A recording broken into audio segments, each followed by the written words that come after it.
mixed martial arts. Mixed martial arts. How do we like our martial arts? We like the middleweighty. Oh, I never know what the intro is going to sound like. The way you were building it up, I thought you were like a verbal volcano that was about to explode, but then you just kind of took a nap there. But still, well done. I think it describes the feeling heading into the world's most famous Apex tomorrow. UFC Vegas 86. We're on the road to UFC 298.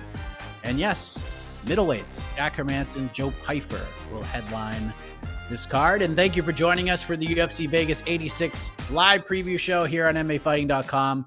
I am Mike Heck, and what a crew I have with me. First, Mr. No Gray Area, Mr. Hot Take, the Cannonball Kid himself, Mr. Jed Meshew.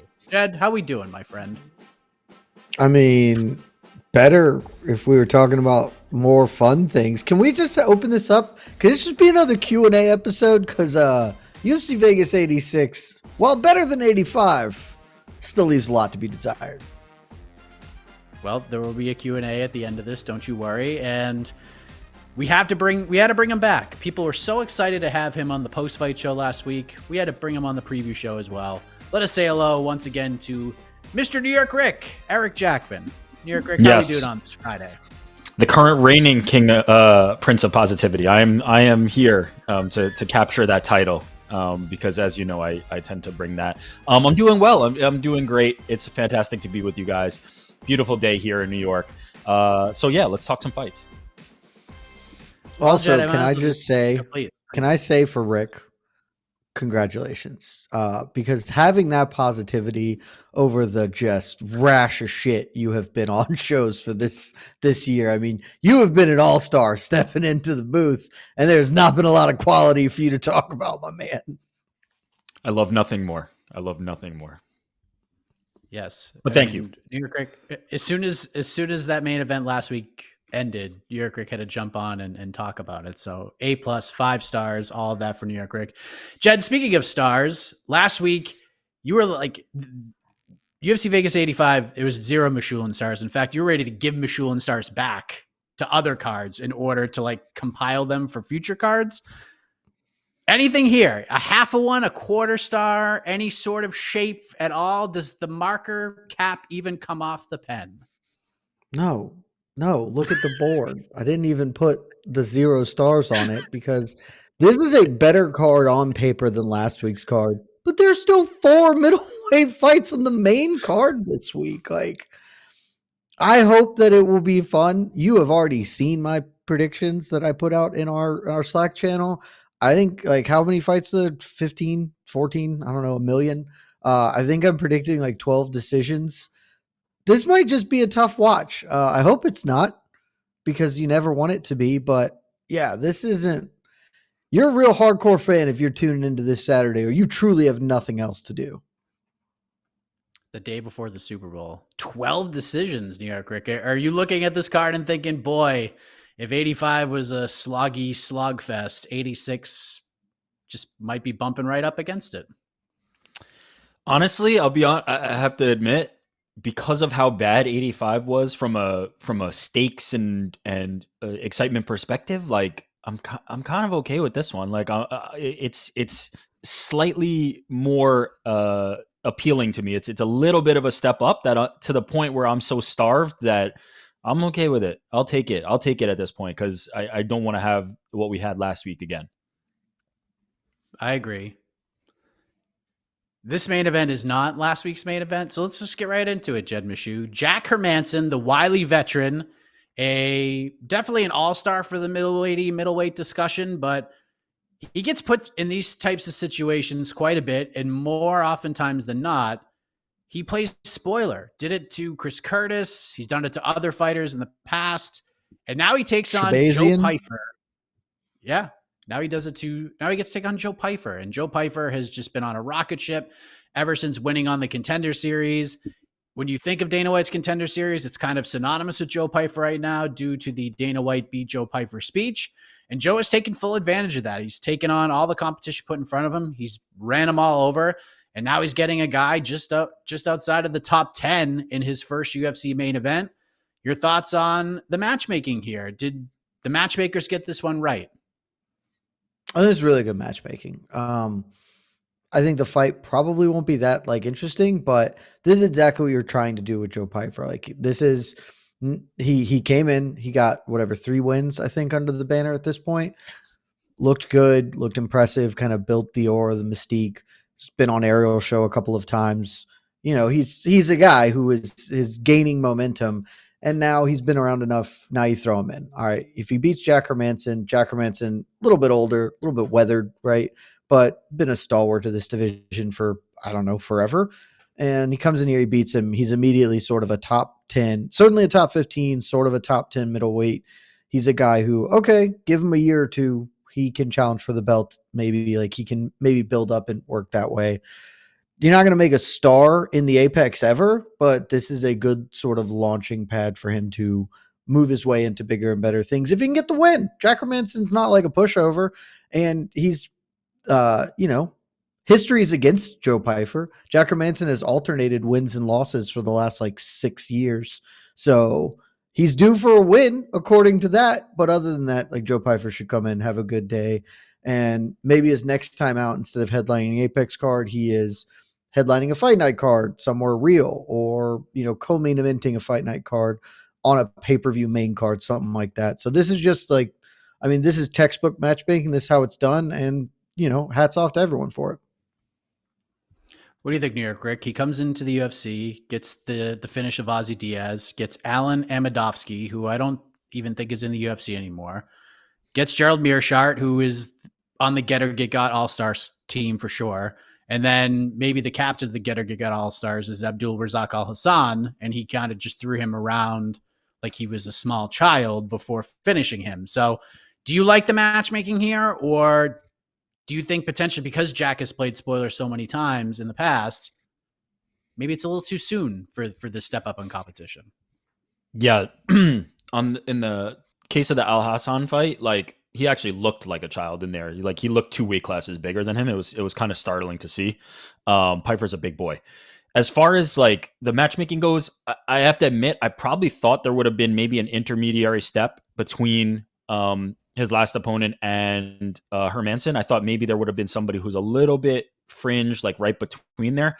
But at the same time, the difference in skill, the difference in like where you are at that meat of the middleweight division until you get into the real top cream of the crop, and then the bottom is not very much. So it's not a huge step up that I don't think Pyfer is going to be able to pass this test if he's ready. And Hermansson, as Jed has laid out and you echoed, like has been that test, has been that bar for many a fighter. So it makes sense to me. I thought maybe there would have been one more before he gets somebody like a name like Jack Hermansson, but at the same time, Jack Hermansson's 35. He's not somebody who's really probably going to make another run at the title. This is kind of the type of fight that he needs to be taking, and this is kind of the fight that Pyfer needs at the moment. To Jed's point, maybe this catapults Pyfer, right? Maybe this step up and maybe even if it is a little bit too far of a reach, allows him to then be headlining bigger and more important shows, which they need desperately. They need faces and names and people that are kind of like rising stars and that people can latch onto. So I like it. I admit that I would have thought there would be one more opponent who's kind of between his previous opponent and this one, but I don't think that this is going to be, he's not going to be out of his depths, and I think that this is going to be a good test for him.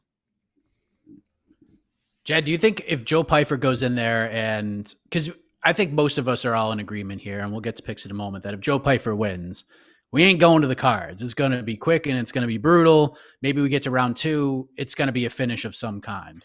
If you're Joe Pyfer, are you thinking to yourself, hey, let's just get through this, beat Jack Hermansson? Atlantic City, which is not that far from Joe Pyfer, needs a main event right now. Do you think this is an opportunity for him to turn around and then get that main event in front of a crowd, which will be very pro Joe Pyfer? But it's just a matter of like who's available. Maybe they can turn Imavov around quick or something like that, and they can do that fight. Is that kind of what you think might be at stake here for Joe, or do you think Joe isn't really thinking about that at all? I'm sure that Joe is thinking about that. I mean, every time he's been on the MMA Hour, this is a dude who is very thoughtful in crafting his career. Like he's really taking like very calculated steps every aspect of his career wise. So I'm sure he is thinking about that. I hadn't thought about that. It's a terrific idea.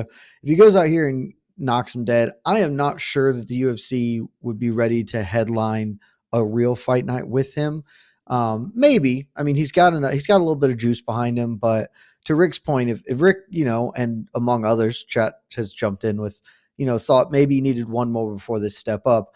I'm not sure that beating Jack Hermansson in a UFC Apex event that very few people are going to watch is the thing that's like, all right, let's launch this dude now to headline an AC card. I think it could certainly put him co-main event for that card. And maybe they try and find a little bit more juice there, but maybe it's just enough because they're burning all of their good fights on 300.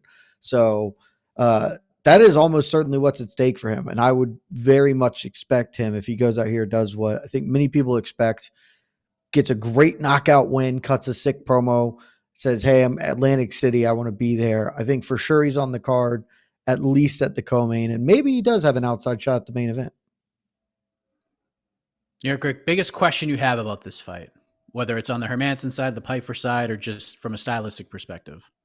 Yeah, it's who is Joe Pyfer? I really don't know. Like, I haven't seen enough action from him. Like, if you look at his career, he's been to a decision once. The rest have been first or second round finishes. And there's a world where he comes in here and Hermansson's still there in round 3, and all of a sudden we have to see a different Joe Pyfer than we've seen before. I'm interested to see that. I'm hoping that we see that. I'm hoping that he doesn't just go out there and blitz Hermansson and Hermansson just folds. And that's not been the fighter Hermansson has been. But again, like, there's a lot of wear on those tires and the miles are adding up. So maybe that does happen. But I would like to see a Joe Pyfer round 3, 4, 5. I would like to see kind of if he has some depth to his game, if he's somebody who can change a game plan or dig deep and find out who he is. So that's kind of it. Like, if it ends up being another fight where Pyfer just comes in there and he's just physically too much for Hermansson and just steamrolls him, like, I'm not going to be learning much. I kind of would have expected that outcome. So I'm interested to see if we see more layers to Joe Pyfer. That's what I'm waiting to see, and I'm hoping that this fight can be the one that I do get to see that.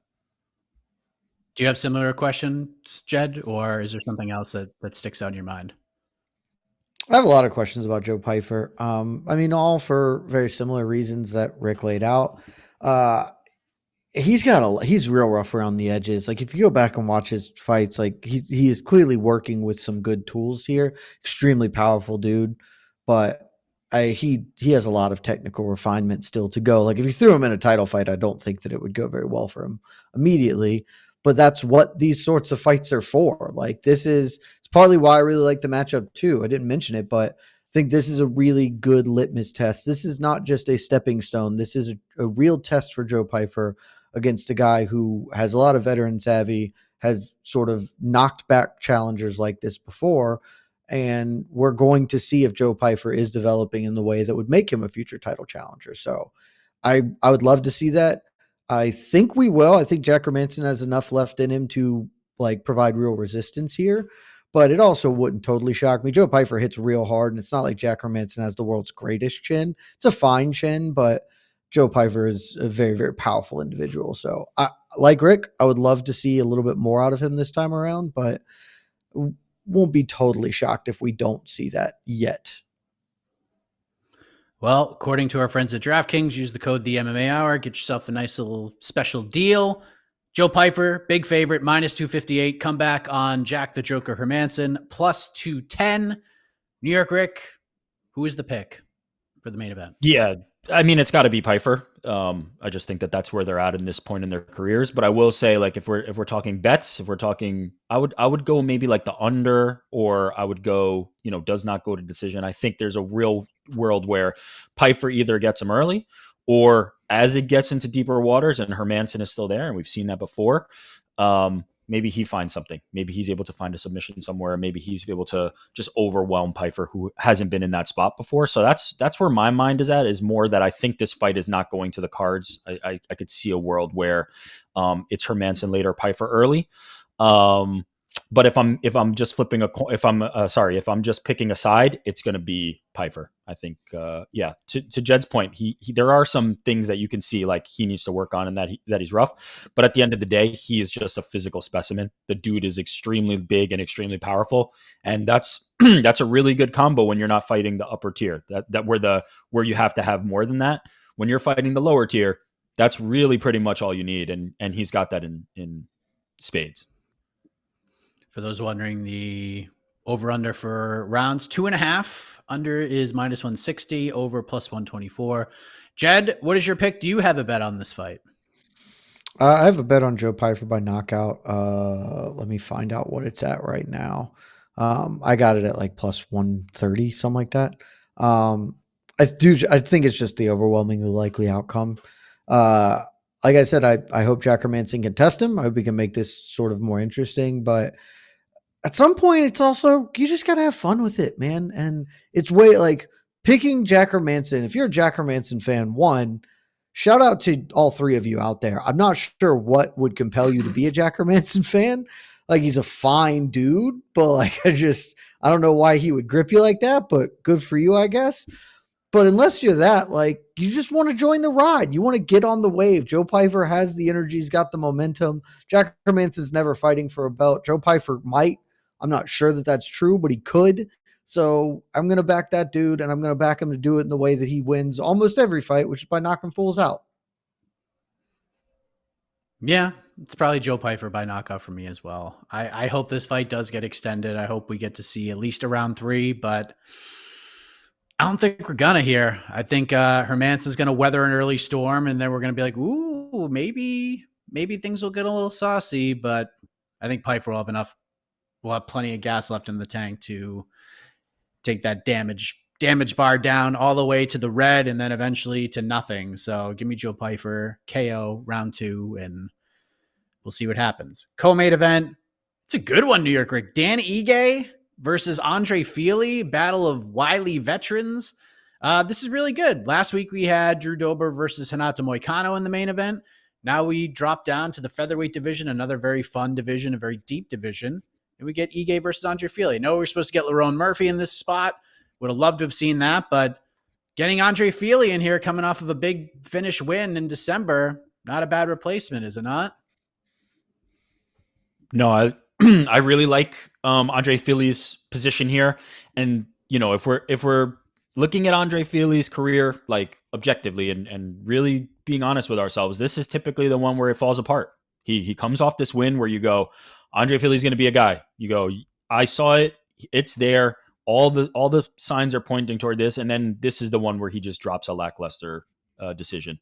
And Dan Ige is the type of guy who, when in those circumstances, wins those fights. Dan Ige is the guy who isn't up, down, whatever. He's pretty consistent. He gives you the same thing every time. It's 100% effort. He's going to be technically sound, and he's really going to put it on somebody. So it feels like Ige here. Like, it feels like, you know, Fili's been in this spot before, and this is the one that Ige is going to win. But I don't know. Like, he was on the MMA Hour with Ariel, and it really felt like Andre Fili. Maybe I'm a sucker, by the way. Maybe I'm just somebody who's falling for it, and maybe you know, ultimately I'll have egg all over my face and look like a goof. But it really seems like he's in the best place in his career. It really seems like if there's ever going to be a run, now is the time. And maybe this really is it. Maybe this is the one where all of a sudden he puts together 2 in a row and beats a guy like Dan Ige, and then it takes him to that next level where he's starting to be the thing that I think he believes he can be, and that certain fans in flashes believed he can be. So I'm kind of feeling like maybe the dog play on Fili. I'm itching for it, but I will say, like, this is more heart than brain, because brain says that this is the fight that he loses every time, and Dan Ige stops the progress and then just continues to be Dan Ige. So I don't know. There's something, I'm feeling something, and I don't know what it is, but I'm feeling something toward Andre Fili. But yeah, I will admit it's not very rational. This reminds me, Jed, of a conversation we had not that long ago on this here program. It was about a guy, wily veteran, been doing this for a while, that people think he might get over the hump. Maybe he goes on a Masvidal-ish type of run. I'm talking about Bobby Green ahead of the Jalen Turner fight. Could this be Andre Fili in this spot. Could he be set up for that kind of a run? Because if he goes out there and beats Dan Ige, who is a very tough out, Dan Ige only loses to the best of the best. You got to think the UFC is going to get behind this guy a little bit, won't they? I don't know. Maybe. It's why would you? Like, no disrespect to Andre Fili, who is a great dude and I enjoy very much. He's not a championship fighter. He's not even really like a Bobby Green could maybe be a weird star. He's just what he is. He's a good fighter. He's going to beat a lot of dudes, going to lose to all the good ones. And Dan Ige is one of the good ones. So I don't think this will happen anyway, but to me, that would be a misuse of resources to get behind Andre Fili. Because I know he's young, but he ain't young. Like, he's 33 going on 50. Like, he got fight miles on him, baby. So he's older than Ige too, by the way. Yeah, like He's honestly not like the young pup. He's not the young pup in this matchup. I honestly would have thought that Ige was like 34. So, they're right in the same thing. It's just neither of these dudes is fighting for a title. Dan Ige is going to continue to be the gatekeeper to the top 10. People will think that that's disrespectful. It's not. It means you're the 11th best dude in the world. That's sick. If I was the 11th best dude in the world at anything, I'd hold a fucking parade about me. But like, it's just where Dan Ige is. He's probably not going to lose to Andre Fili, and that's fine. Like, this fight's just going to be fun. I think we can enjoy this fight because it's going to be awesome, but I strongly doubt that there are massive stakes as far as long-term career relevance for either man. Yeah, I don't know. I mean, you're probably right, but Fili's an interesting cat, and I think the hardcore fan base would be kind of excited to see Fili go on that run if he can do it. Look at do you think he's an interesting cat in the same way Bobby Green is? There are very few who are interesting cats as Bobby Green was. But I agree that Andre Fili is interesting.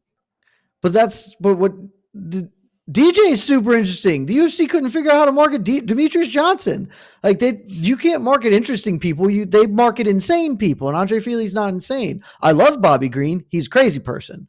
Like, that's just how they do it. So I just don't think they get behind him.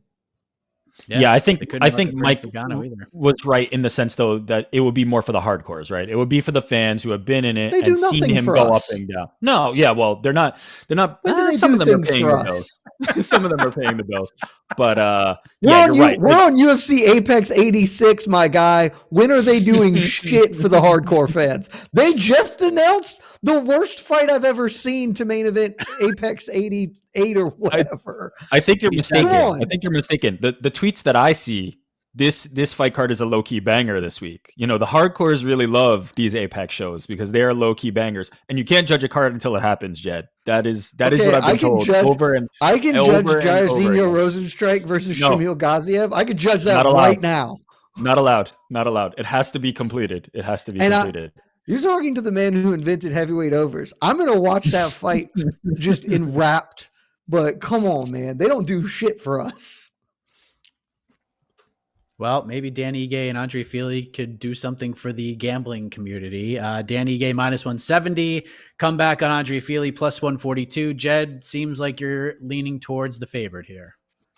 Yeah, I've got Dan Ige by decision as a bet. Andre Fili, that's the other thing too. Like, outside of just the city miles on Fili, like, he hasn't been like that impressive lately, and he's gotten away from the ways that he could win this fight. Like, historically, the dudes who beat Dan Ige just take him down and sit on him.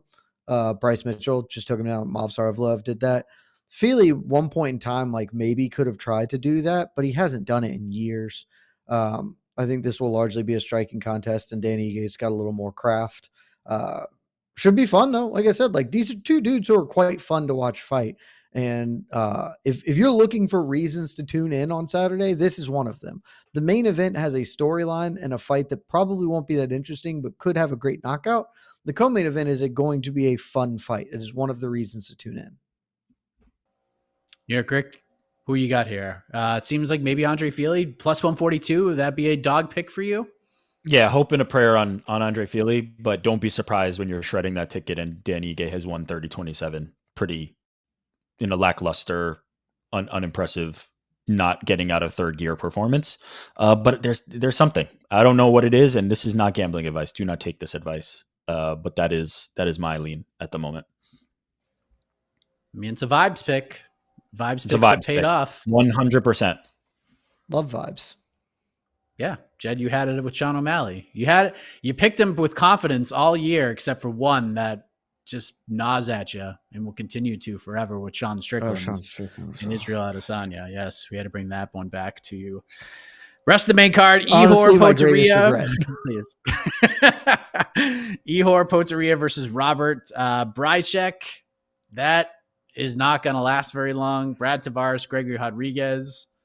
Who the frig knows what's going to happen there? Michael Johnson, Darius Flowers. Someone's probably taking a nap. Adolfo Vieira versus Armin Petrosian is either going to end with a sensational first-round submission, or we might crown a new the worst fight you've ever seen. It is either Vieira's going to tap him, or it's going to be the worst fight you've ever seen. Two outcomes. That's all there are. Jed, outside of the main and co-main event, if you could only watch one other fight on this card, what would it be? Oh, God.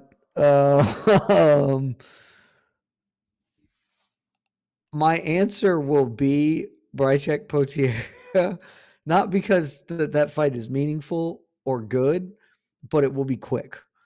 Potieria is probably going to get knocked out, but also Brycek isn't good either. So like it's just going to be gone. That will be over sooner. If I'm trying to go like, what's the best other fight on the card? It's pretty clearly Brad Tavares, Gregory Rodriguez. Watching like RoboCop is almost always fun. Brad Tavares is going to do everything in his absolute power to make that not the case, as he's done for the last 10 years in the UFC. But RoboCop might just be able to drag Brad Tavares into like a more fun scrap. So it's probably the true answer, but I am very certain that the feature fight is going to end in a quick finish. So that would be my choice. New York Rick, what's your other fight? We have the top two. What's the other one that is must viewing for you? It's RoboCop and Tavares. If RoboCop's fighting, I'm there. Period. End of story. Like, sign me up every single time. I don't even care who he's fighting. And in this case, I think Jed is correct. Like, Tavares has done everything in his power for his entire career to be like anti-exciting and just win decisions. And he's been pretty successful at that. So kudos to him. But yeah, RoboCop always. Well, we have some how breaking many news. of Brad Tavares' 15 UFC wins are by decision? 12. Because I do. 12. 13. Yeah, that makes sense. The man did nothing but finish people on the regional scene, got to the UFC, knocked out Phil friggin' Baroni, who for some reason was still fighting in 2011 in the UFC. I forgot that. Has basically not done anything since. I forgot about that. Wow. Let's go to the judges, baby, every time. And been successful at it. I mean, I'm almost more very effective fighter. Yeah, I'm almost more top 15 middleweight. Yeah. Guys, Ihor Potieria missed weight. 187. That's the least surprising thing I've ever heard. This is his first fight. We talked about this on No Bets Barred. This was like, this is his first fight at 185 and he's taking on a week's notice. This probably isn't going to go great for him.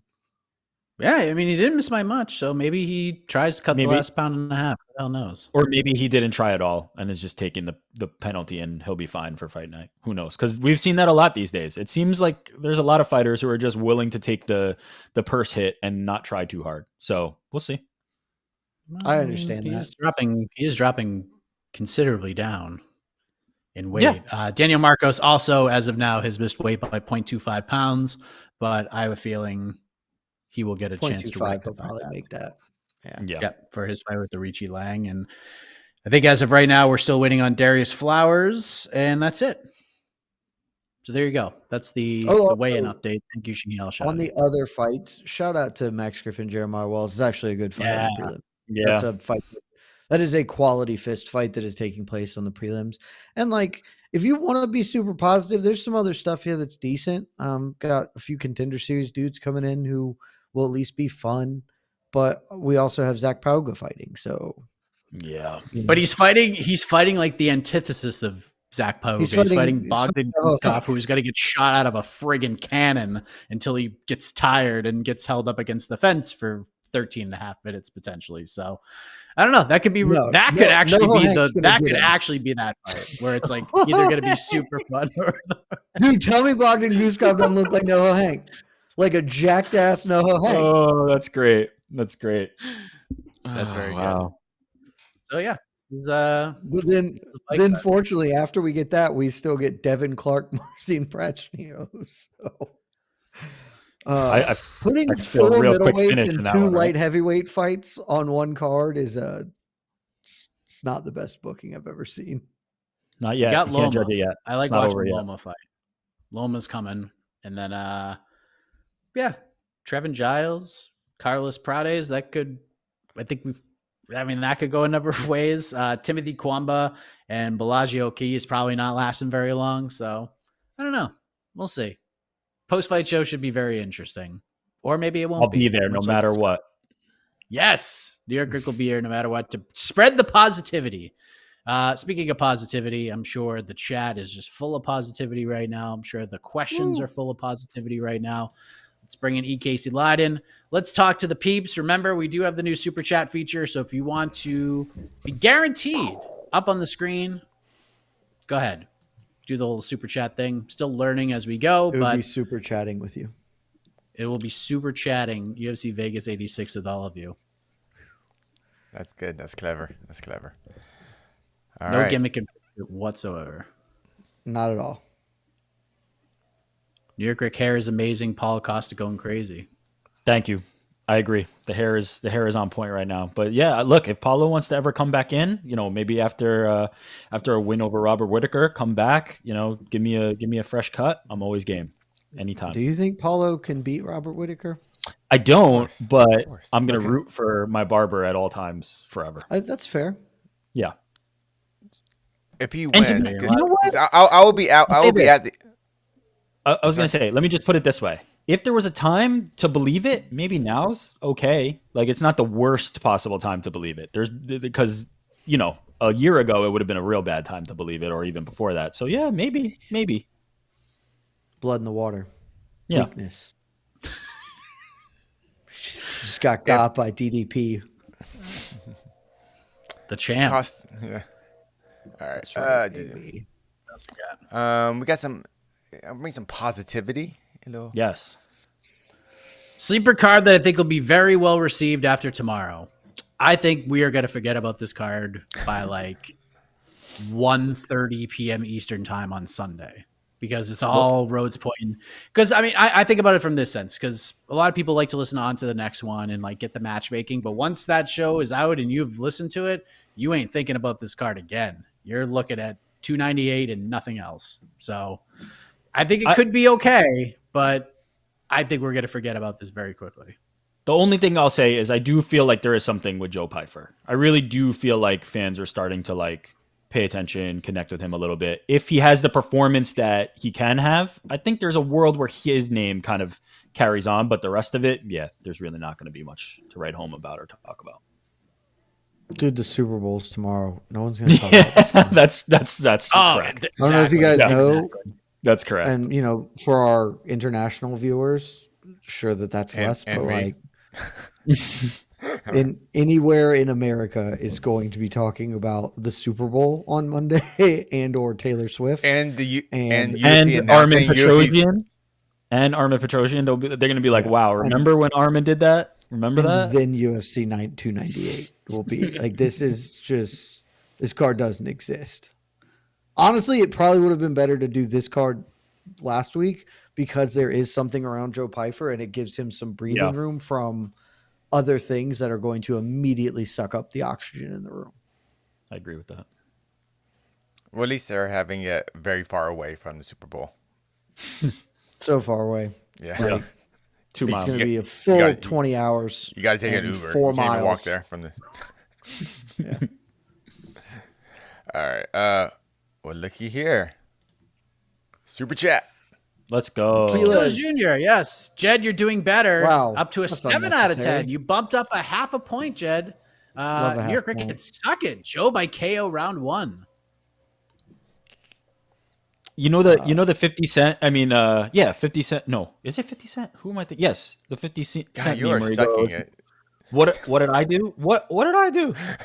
What did I do for this? That's a good Why am question. I Pick getting Joe the chat? Pyfer. Is that it? No, but he I- says Joe by KO round 1.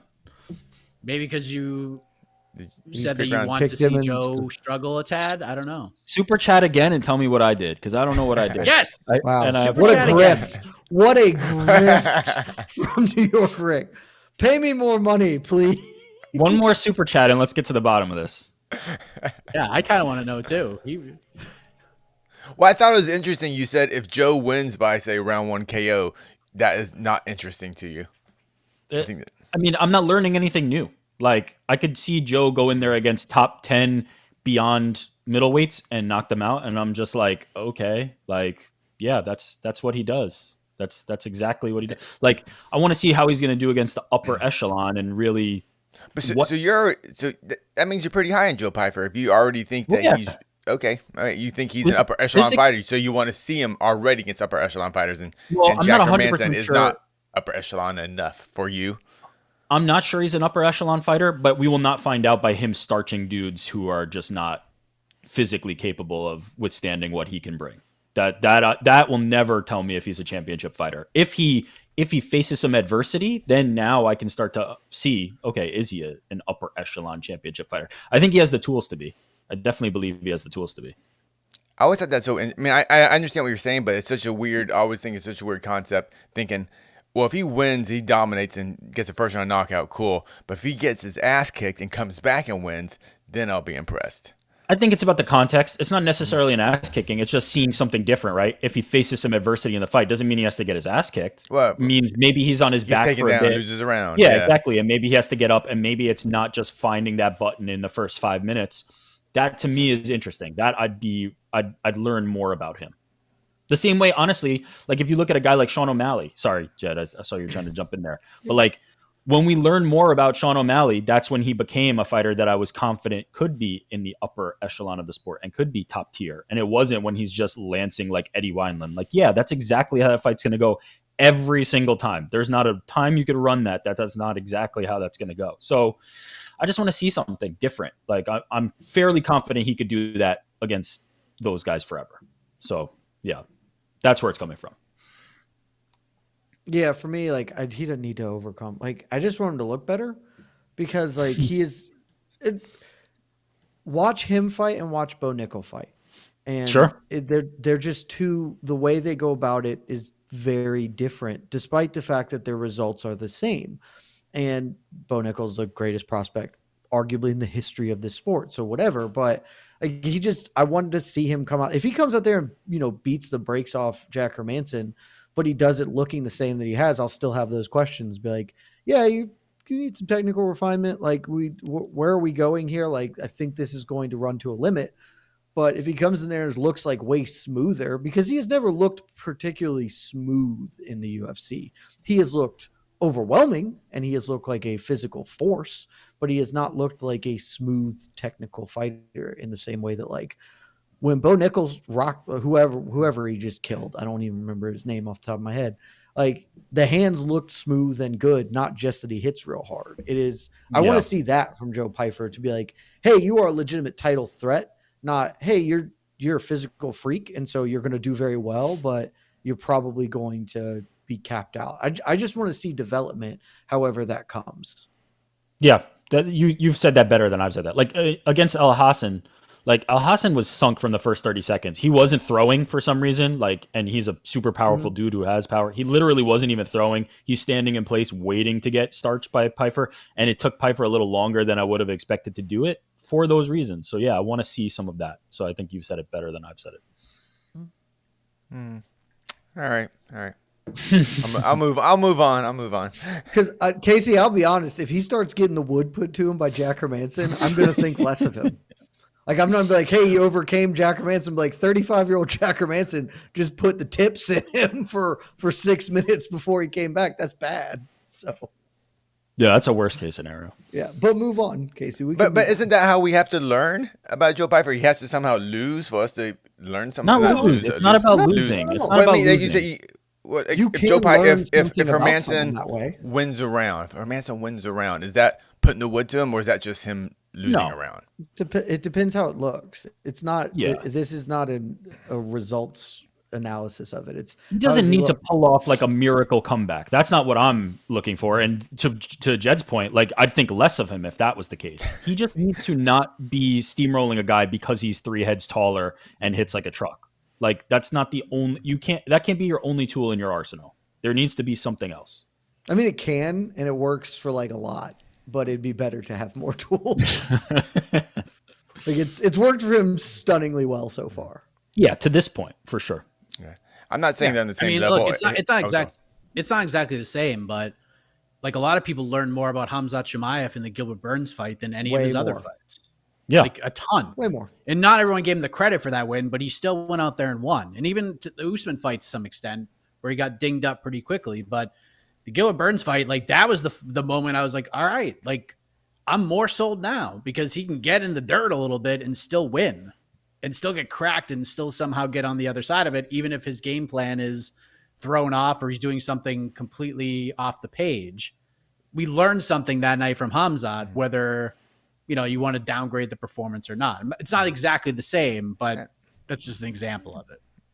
Yeah. It's just, so like, okay. Yeah. I could talk more about this. It's just interesting how we look at fighters and their performances. I always thought, but we have a follow-up. Yes. Super chat follow-up. All right, New York Rick. I don't like your takes. John is scared of Tom. Also, Joe by KO round 1 is the bet I'm putting. All right, well, yeah. Now it's clear. We're talking to an unreasonable human. The positive New York Rick. How dare you? He's going to be here tomorrow after this card, no matter what. I'm positive that John Jones is not scared of Tom Aspinall. That's what I'm positive about. I'm absolutely positive about that. Just delusional. I mean, if you got a retort, super chat. Look. Let's go. If he's not scared, fight him. If he's not scared, fight him. Problem solved. Right there. One more super chat. Explain to me why John Jones is scared. I want to know this. One more super chat. Achilles, I got you. Because he's not. Look at he's no. He's not taking the fight. Just wait. I'm not going to let you rift our viewers. Achilles doesn't need you to speak for him, Jed. He can super chat for himself. You know what? I don't like your takes either, bub. How about that? I don't like your takes either. Ooh. If he's not scared, fight him. Like no one cares about the Stipe fight. No one cares about it. Just fight him. John, UFC, Stipe, those guys care. Dana White. You can't say UFC cares. Dana cares. I'm pretty confident if you polled everyone in UFC, they'd be like, no, we do not give a shit about this. But Dana, and I don't even think Dana cares anymore. Dana is now doing this out of spite. He's just dug his heels mad. in. He's 100%. Big mad. He's dug his heels in. He's going to do this. It doesn't matter if it takes Stipe and John 5 more years to finally get on the same page. He's doing it. So it is. I get why Stipe wants it. I sure get why John wants it. I too would rather fight someone much easier to defeat than a guy who's surely going to beat my ass. I've made that choice in my life. I was with you. I was like, yep. Then you went this way. Yeah. All right. Max, are there any parallels with Pyfer / Bo Nickel to the come up with Khamzat and Shavkat? One more public guy tabbed as future contender, while another has been one the hardcore fans know. Do you see any similarities between the Pyfer Bo Nickel rise, Jed Meshew, to the Khamzat Shavkat rise? So Nickel is the one that only the hardcores care about in this scenario. I'm trying Nickel to will be Khamzat, I connect. think. Oh, so Nickel is the one. Yeah. So Pyfer is the one that I see. Shavkat, Okay. yeah. Got it. Yeah. My answer is no. I mean, well, one, I think of the 4 people mentioned here, Joe Pyfer is pretty clearly the worst of them to me. And I think that he is good and talented. But Khamzat's probably going to win the middleweight belt and would have won the welterweight belt if he had just stuck around at welterweight. Shavkat's going to win the welterweight belt. Bo Nickel's going to win the middleweight belt. Like, Joe Pyfer is a dude who might fight for the belt at some point. No. I'm also not entirely sure how this is being framed, Max. but I think that people are pretty aware of Bo Nickel and Joe Pyfer at this point, because Joe's been on the MMA a bunch, and Bo Nickel is one of the most decorated collegiate wrestlers in American history. So I would say no, but I also may not totally get the framing that you're asking here. Do you feel like one or the other of Pyfer and Nickel is kind of like far ahead of the other in terms of notoriety or attention? And I don't necessarily mean like in terms of accolades, obviously Bo Nickel is in a different category, but I'm saying like from the MMA perspective, I think like he's trying to make the case. Khamzat was everybody's pride and joy. The UFC loved him, and Shavkat was kind of like the guy who had to earn it the hard way on the low key. But I honestly feel like they're kind of like invested in Pyfer and Nickel. Like I don't feel like there's like a favorite son out of those two, you know? Pyfer's not opening up UFC 300. Yeah. We're not opening a pay-per-view. Bo Nickel. Bo Nickel? Yeah. Pay-per-view. That's what we don't. They're definitely We don't know that way more for sure, but it seems okay. pretty likely that's happening. Yeah, and Nickel, or unless you want to say Cody Brundage is. The UFC is really behind Cody Brundage. I got to tell you, that's not what I think is happening. I don't know. Yeah, but I would say that type of spot is like a little bit like I don't think that one is like miles ahead of the other, right? Like getting to headline a card, I think has some significance and shows an endorsement from the UFC. You know, like I think that there's something to that. If Pyfer tomorrow, wins and say 90 seconds, big knockout, Hermansson's out cold, I think maybe we can kind of come back to this question a bit. If Pyfer just puts up rolls through tomorrow, like rolls. If Pyfer like puts time. up like a real like KO of the year, like actual puts Jack Hermansson on a poster, then yes, then he is there. But like it's the other thing, his finishes have all been like impressive, but it's not like, oh, here's a 3-second clip of Joe Pyfer killing a dude. So he needs it's just not. He needs the O'Malley. He needs like the Wineland one. He needs one where he just need puts the one a guy, hitter quitter. Yeah, out, and it's viral. He needs that. But yeah, I don't know. I feel like they like them both. But I do feel like there was something to the idea that like Shavkat was kind of also Shavkat doesn't have the 3 lines of smash this guy, get on the mic. That's the problem where Shavkat kind of wasn't able to elevate to the level Khamzat was, because Khamzat after every fight, I'll fight twice tonight, give me the next guy, I'll smash them. He's just running the Khabib playbook, and that works. And so yeah, it did work, and then he stopped fighting. I'll fight twice tonight, and then he fought once every 18 months for the next 4 years. Remember when Khamzat was cool? I have thoughts and takes awesome. on who's to blame for that, and not all of it is Khamzat in my estimation. All right. The answer is no, Max, but I see where you're coming from. It's a fun thought, but I don't think it quite fits. We got a super chat coming in from Market Zero Dude 41. Thank you, Market Zero Dude 41. Whoa, defense coming to the aid. Wow. Of New York. My guy. Bills Jr. I knew. Someone hating your takes. There's smart people here. There's smart people here. Market Zero Dude 41. Great name. Fantastic take. Thank you. And another super chat back from Achilles Achilles Jr. We're starting beefs. Okay, here we go. Okay, now we're getting a little weird. Oh, come on. Also, here's what I respect. Okay, there's real questions here, actually. There's actually like a question to all of this. Yeah. You paid. Just a shot. But for the podcast listeners, if Michael Johnson gets colded, is it time to retire? Maybe we do the Michael Johnson versus Tony Ferguson rematch in a double retirement fight. So I guess to skip to the question sake, New York Rick, I'm sure you don't want to read out. You don't want to read out the first. Rick, eat this.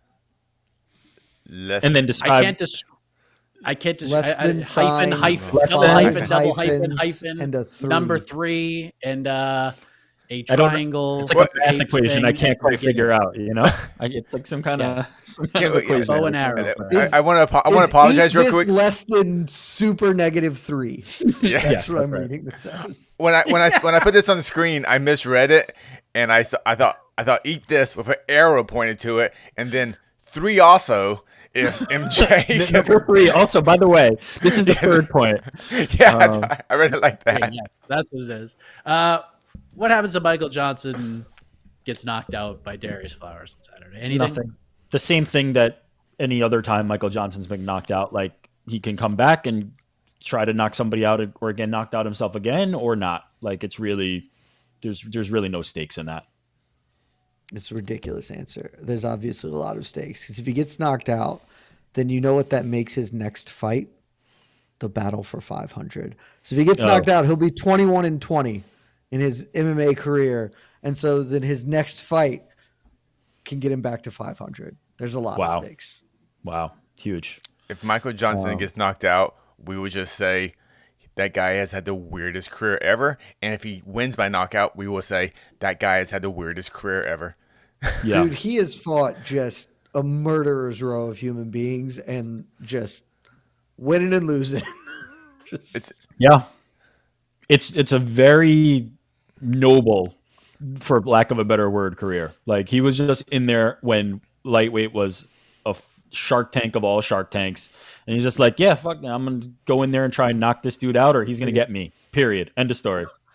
I love how you phrase that, when it was, as if lightweight right now is not. I'll say wood chipper of a weight.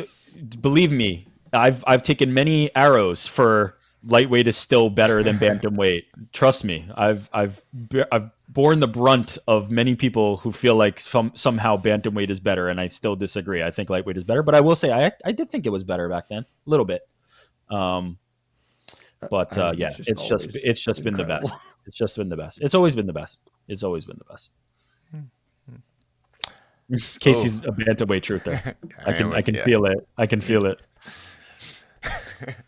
A rebuttal, a super chat rebuttal. Wow. Thanks, Aquiles. It's incredible. Oh, that was rude. You know, Market, I kind of respect your game.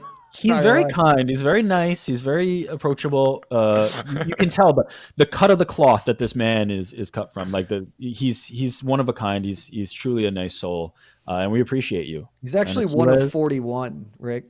There are 40. That's right. There are 40 others. That's right. That's right. And you know what? They're probably all as great as him. So we're happy to have them. Yes. Thank you. This is unbelievable. I love Super Chat has become a that was better than half the fights we're going to see tomorrow. Yeah. We have a complaint. Someone wants to complain about us, so I'm gonna throw this up here. Love complaints. God, I'm so sick of the constant Apex Fight Night hate. These are exactly the types of free cards we need. Why? They're what they're supposed to be. Yeah, please argue for this. I actually firmly agree with the last statement. They are what they are supposed to be. That's true. They are contractual obligations. True. No, but I don't understand. Truly, let's actually talk about the first part. These are exactly the types of free cards we need. Why is that the case? Why do we have to? They're not free. Free cards. They're not free. Yeah, that's true too. You're paying a subscription, but why? Why can the quality not be better? I don't understand that thought process. I don't understand that line of thinking. If they were interested in filling these cards with better talent and not cutting the middle class of the UFC roster and only elevating Dana White Contender Series fighters, cards would be a lot better overall. Just all these cards would be filled with better fighters who are not the cheapest possible labor that they can find that have come off Dana White's Contender Series. And these cards would, as a whole, just be better. Why do they have to be worse? I don't understand that. I would just also, so I will, to rep Charlie for a minute here. I sometimes think that maybe we should just be less so, negging on them, not because they don't deserve it, because they absolutely do, but people are trying to enjoy it or whatever, and we should maybe bring a more positive attitude. That's just not me. I'm not gonna fake some shit for y'all. This is not how we should, but I won't. We should. Yeah, no, I can't. Y'all should. You're better people than I am. I can only be me. But I would also just say, to add on to Rick's point, there's plenty of free MMA. There's just a ton of it out there. Follow Kaposa. Kaposa does a list every week of here are the events. You can watch all of it. And I would say that that's my biggest issue with the Apex stuff it's so transparently what it is. It is a contractual obligation in part because of the UFC and in part because they have 600 dudes on roster who they have to offer fights to every 6 months or whatever. The prelims of this event, excluding the Max Griffin, Jeremiah Wells, maybe excluding one other fight on the prelims, all should just be happening in a regional scene.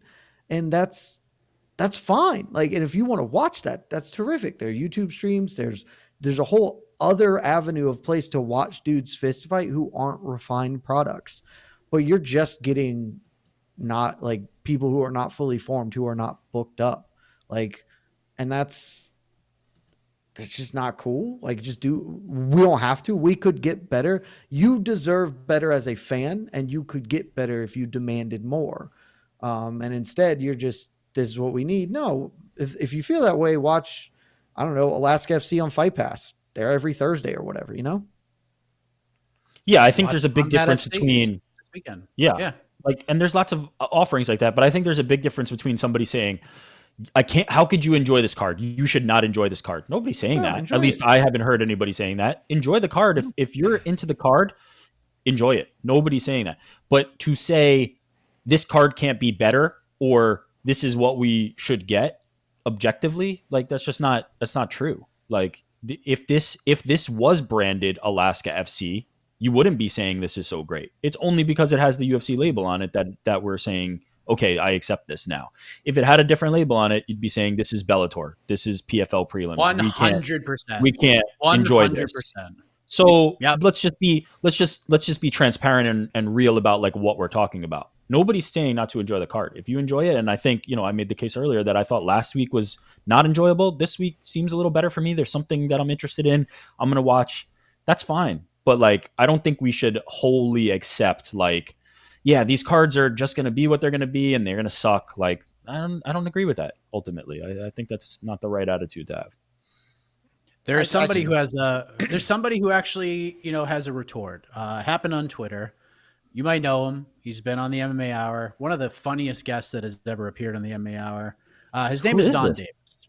Don Davis tweeted out about an hour ago. What's about MMA fans, we promise in capital letters, every PFL MMA event is great fights. PFL will never be lazy in cards or take you for granted. PFL champs versus Bellator champs, 12 champs, 6 title fights, 1 massive event. Hashtag PFL versus Bellator, Saturday, February 24th. They won't take you for granted. And they will never be lazy in putting cards together. Look. That's just a lie. That's just a lie. This year. The first PFL Europe 1 has a 1-0 dude fighting a 3-1 dude on the main card. Come on. Wait, did he say Bellator 2 or only PFL? What did he say? No, this is PFL Europe 1. No, but see, that's an offshoot product. That's not the regular PFL event. We tagged just PFL in this. Yeah. We promise every PFL event is great fights. See, that's a separate entity. So he's maintained his credibility now. Every single PFL card will be great, and every single PFL fight will be great. But he can't say the same for Bellator, and he can't say the same for PFL Europe. PFL championships in November.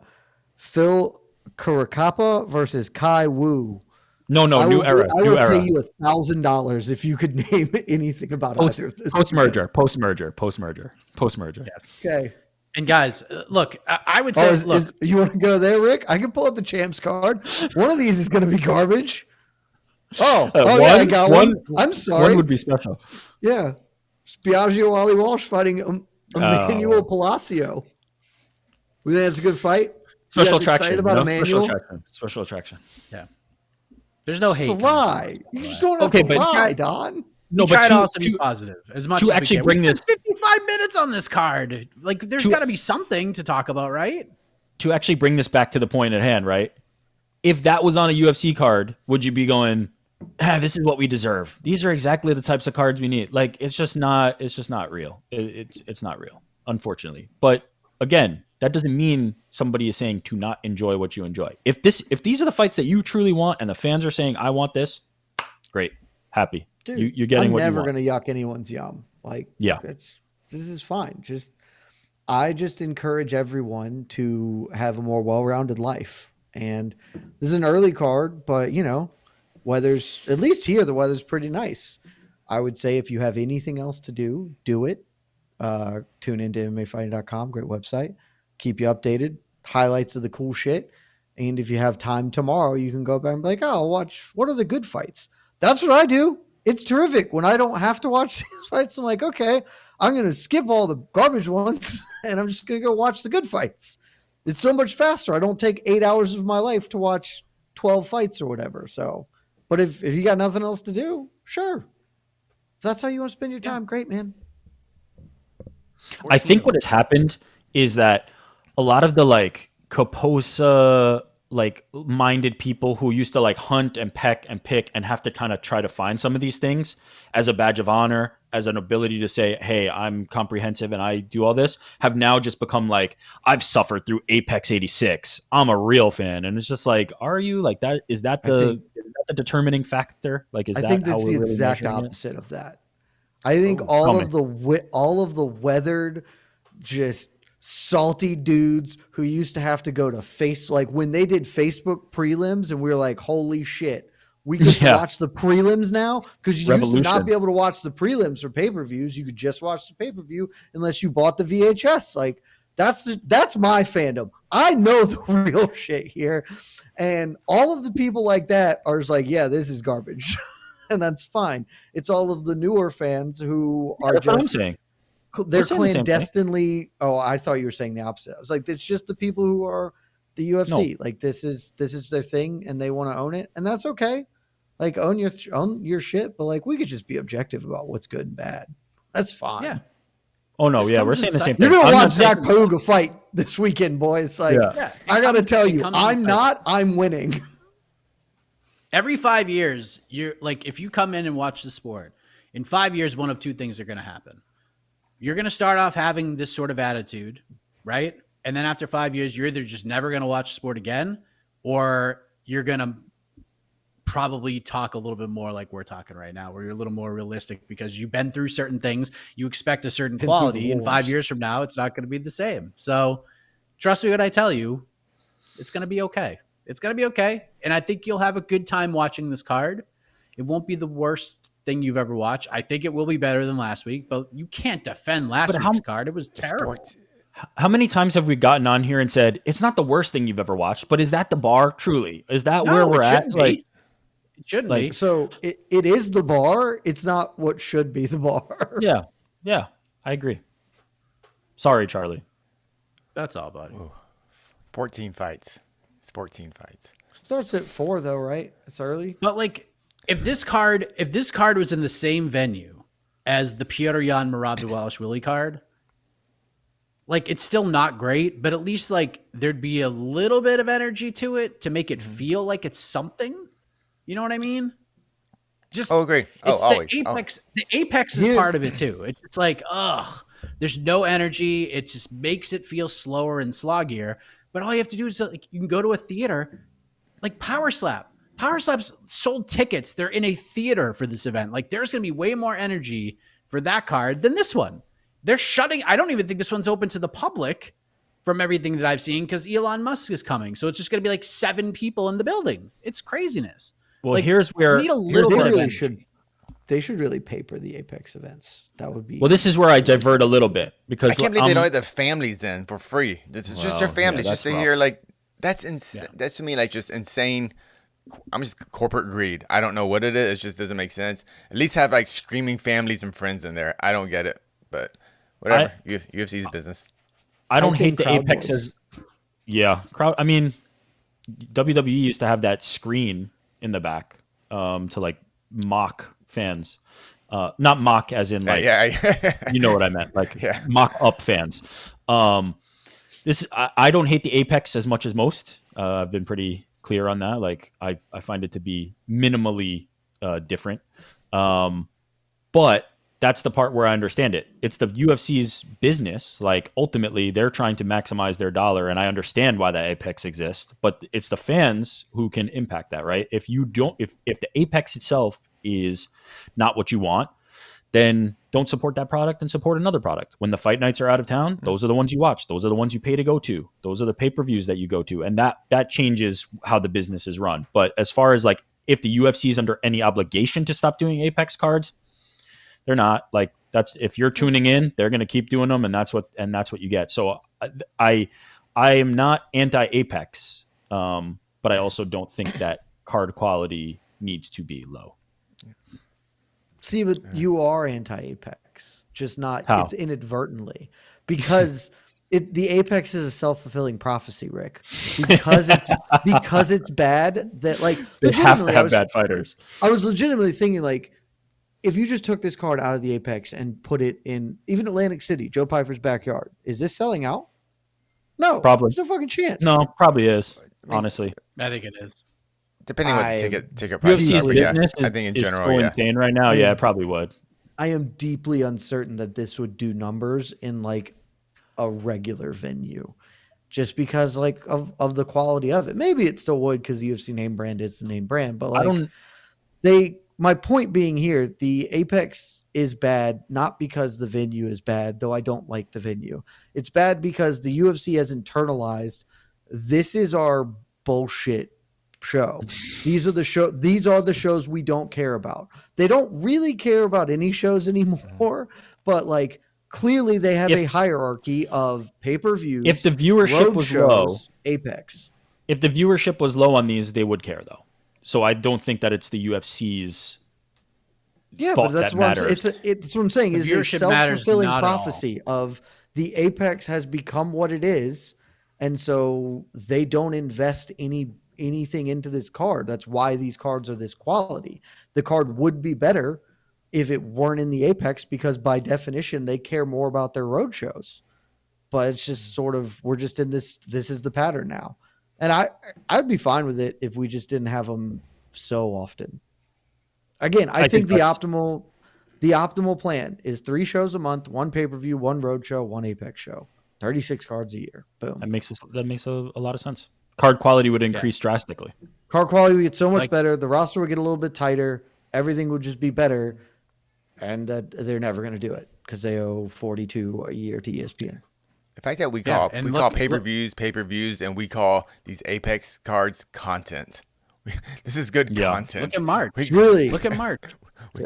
When you call it content, you know what you're getting. That's sorry. You're getting 3. You're getting 3 Apex events in March. 3 of them. I mean, this is our second. 2 heavyweight main events. You're getting Rosenstrike versus Gadziev. You're getting Tai Tuivasa and Marcin Tybura. Which of those is more Apex?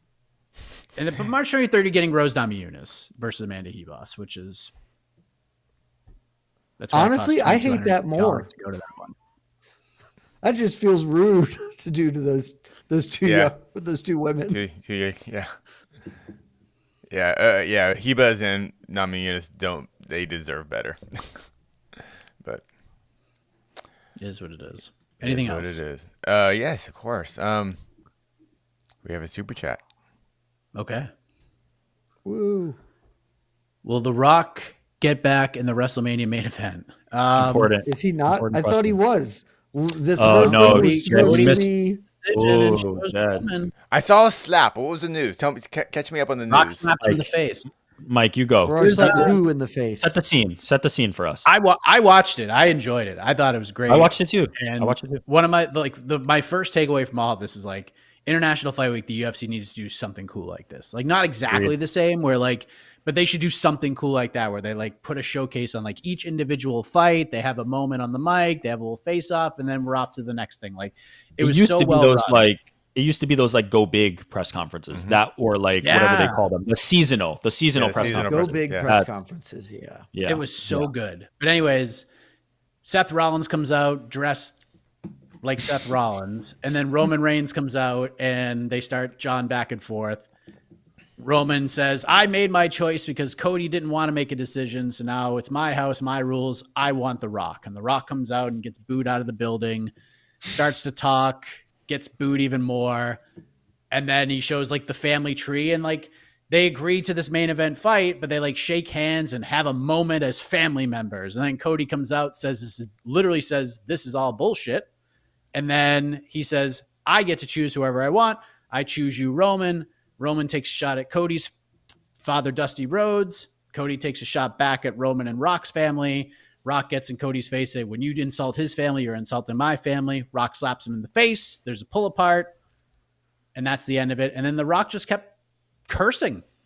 Went in the back with this moment with Triple H. He's dropping F-bombs that they had to knock out and out of the press conference feed. It was some good stuff. I have more questions than I had heading into it, but it was pretty good stuff. I came out of that. I was like, this is damn good. This is the best press conference ever in WWE, and the UFC should absolutely do something similar for their big tentpole events. Jed, go. What does Seth Rollins have to do with any of this? Because he's the other champ. He's the other champ. So Cody could have chosen one or the other. So he chooses Roman. He was kind of like not involved. When I was told about this was Cody is getting screwed over by The Rock, and I guess that makes some more sense. Okay, now I'm caught up. Yeah. So here's the important. Mike laid it all really nicely, but here's what's important. The Rock is a heel. The guy who has been this like manicured Hollywood going by DJ instead of The Rock guy is now back in WWE, getting into the like Rudy Poo, candy ass, smack you around, Cody heel guy. Yeah, calling them Cody Crybabies. So now that's great. That's one part of this, which is amazing. Then to Mike's point, he's in the back. Now he's Triple H's boss in real life. Like he's actually Triple H's boss because he's on the board for TKO. And he's telling him like, get your ish together. You need to control these people. Now this is the storyline part. This is not the real part. But telling him like, you need to get it together. So we've created this dynamic like Stone Cold versus Vince and The Rock as the authority, like all these like up against the authority type storylines are now arising. And the answer to your question, will The Rock get back in the WrestleMania main event, is I think absolutely. I think it'll be like either a triple threat or they'll have some kind of way that they get them all involved. Buddy, I don't know they're going to do shit about wrestling. I'm real confident The Rock will be at WrestleMania. He's one of the he will be involved. Most famous people on the planet. Here's the thing. Yeah. It's a two-night thing. So one of two things is going to happen. Cody and Roman will be the final thing that happens for the weekend. That will be the final match. Cody will win the belt probably, and that's how WrestleMania weekend will end. Saturday will be headlined by either Rock Roman, or they'll do what I think is going to happen. One, because Seth Rollins is injured, and two, because The Rock is 51 years old, even though he looks like $1 trillion. They'll do Rock and Roman versus Seth and Cody. That's the main event of night one, and just do a tag match. Everyone wrestles. Everyone gets their moment. Seth gets protected because he's hurt. Rock doesn't have to do a whole hell of a lot because it's a tag match. And then we get Cody, Roman, and night two for the belt. And here's how you know, Explorer Toad, that there was, whether it's a way Mike said it plays out, or a triple threat, or some tag, or whatever, that like obviously that kind of becomes murky because of the title. But however this plays out, the way you know is because this is all a work. All this theatrics is a work, and if it wasn't, they would never talk about it. If there was actually any tension in any way that The Rock was now going to be pulled out and not involved in this, they'd never talk about it again. It would not be a storyline. So the fact that this is happening and they're doing the will he, won't he, Cody gets slapped and this, that, the fact that they're even putting this in front of your eyes means that The Rock will be involved in this and they will figure out a way to make everybody happy and pay off the storyline. So yeah, fun times for WWE. I'm not a watcher at all, but like I watched that press conference. I thought that was pretty fun. Watch SmackDown tonight. WWE just tweeted that Triple H will make an appearance and he will react to the fallout of the press conference. This is how you know. This is how you know. Exactly. By the way, Daniel Marcos made weight on his second attempt. Nice. 136. He's good to go. Darius Flowers missed by 0.25 pounds. He will be given an additional hour to cut that quarter pound. So if they approve, that was 23 minutes ago. I assume they're going to allow him to do that. And I would say, do we know about Ehor? Nothing on Ehor. Okay. But I don't think. I think the fight's still going to happen. But do you have anything else? Sorry. Yeah, one last thing. On a tangent, but... Oh, that was a tangent. Yes. Well, this is what happens when like a promotion does fun That was a things. question. Yeah, it was fun. It was fun. Do fun things. I'm a New Japan guy, so I don't whatever. But They do fun things all the time. they do fun things. Yes, they do. It You was said very doo-doo. fun. From longtime commentator and viewer Scott McCray, and I feel we need to address this a bit. Was there any thought that pushing the super chats will drive away your loyal followers, or is this being pushed by management? I don't even know what the frig it is. We're just doing it. People suggested it. A lot of people, Scott. And you, Hey. Scott, why are you asking this question? You were on Heck of a Morning when you explained this. You have the option. You can do it. You don't have to do it. Explain it. Maybe Casey, you can get his answer in real time. How would this drive away loyal followers? Like, what is the sacrifice? What are loyal followers not able to do? You got to pay to play. I mean, you don't have to. But His question is free. There's a feeling of his that. question was in a super chat. Correct. But that's just because the super chat's new. Like, obviously, as this goes along, everyone's going to pay us $1 trillion to speak to us directly. Scott, the answer to this is I don't care because I got to get paid, baby. Like, come on. You think these digs are free? Don't matter to me. You think black T-shirts come a dime a dozen? No. Scott's already heard the explanation. We don't need to do this. Team black T-shirt, something baby. we discovered. Right, We're right here trying with it, you, and Jack. that's it. There's no rhyme or reason. We're just doing it. And if you want to do it, great. If you don't, fine. It's okay. Just like if you want to watch the Apex card tomorrow, wonderful. If you don't, good. It's up to you. You have a choice. It's all about the messaging. It's all about how it's packaged. There is nothing materially different happening here. If you want to support the channel, please, we encourage it and thank you. If you don't and want to just ask your questions, we encourage it and support it too. Happy to talk to you, Scott. And I'm sorry I can't get to all the wonderful questions, but we did, but we talked a lot about Cody Rhodes, so that's fine. Yeah. But I think we answered everything. I'm looking thing that's happened this week, so yeah, I'm looking at all the questions. It's fun, honestly. Like I'm not a huge wrestling guy. I listen to one podcast about wrestling to kind of keep in the loop on the stuff that's happening, but this stuff is pretty cool. The Rock is you listen to Pollock? The Rock is nostalgic. I listen People's Champ. I do listen to post wrestling, but only after events. Like I listen to like their reaction stuff. What I listen to is Cheap Heat at the Ringer. I'm a big fan of Pollock and Way, so I like. They're great. I'm bummed they left the MMA world, but I'm very happy for them and their success. And they're still in there. Pollock asked Dana that question. Oh yeah, you're right. Well, locally, but yeah, and when they're in Toronto, but I used to see them, around the globe. It was fun. Yeah, no, those are two great guys. I listen to them after. If I watched Royal Rumble, I'll listen to them after those big events. That's where I think they're at their best. And one last question, not a question, just a comment I want to throw up there. It's just for me. Spar S. Digga for fun. California Mixed Martial Arts in Gardena, California. Show up, sign a waiver. Yes. Open door policy. Sign the waiver. Sign the waiver. Wow. You want to box? You want to Muay Thai it up? You want to wrestle? You want to no gi? I don't do gi. I don't know gi. Want to straight MMA? You don't do gi? I don't. Come on. It's too much laundry. Send anybody you want, but not anybody you want back. Casey's taking it. 30, boy. 24. Let's go. All right, hit the music. We are done. Thank you to everybody who commented. Shut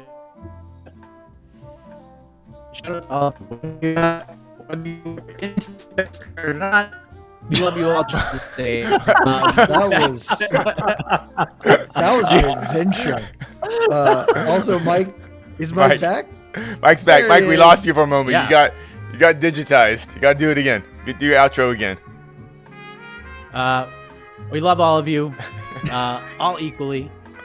Whether you not all are equally. Apex fans or we not. love the super chatters more. Yes, super chat. You have a piece of my heart. Valentines are in the mail. All that good stuff. Casey and I will be back tomorrow, 3:30 p.m. Eastern time. We'll answer more of your questions to get you ready for UFC Vegas 86, and then we'll officially be on the road to UFC 298. And let me just tell you something, my friends. We have locked down maybe the coolest thing I've ever done for MMA fighting that we're going to film in a couple of weeks. I'm not going to share it now, but it's going to be one of the best things I've ever done. So for Jed, for Casey, for New York 2 Rick, stars. I am Mike Heck. 2 stars? I think we're looking at 2 stars for next week. How'd you do Goodbye, that? everybody. Celebration. Love y'all. Happy birthday, AK.